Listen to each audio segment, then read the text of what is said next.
Kalyandurg municipality Indiramma కాలనీకి చెందిన జోగప్ప గారి కుటుంబాలు టీడీపీ పార్టీని విడి తిరిగి వైఎస్ఆర్సీపీలోకి చేరాయి. అనంతపురం ఎంపీ మరియు కళ్యాణదుర్గం వైఎస్ఆర్సీపీ ఎమ్మెల్యే అభ్యర్థి డాక్టర్ తలారి రంగయ్య సమక్షంలో వైఎస్ఆర్సీపీ పార్టీలోకి చేరారు.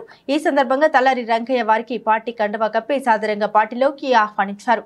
ఈ సందర్భంగా వారు మాట్లాడుతూ CM YS Jaganmohan Reddy, MP Talari Rangayya చేపడుతున్న అభివృద్ధి పనులకు ఆకర్షితులమై వైఎస్ఆర్సీపీ పార్టీలో చేరుతున్నట్లు వారు తెలిపారు.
అందుబాటులో ఉంటాను.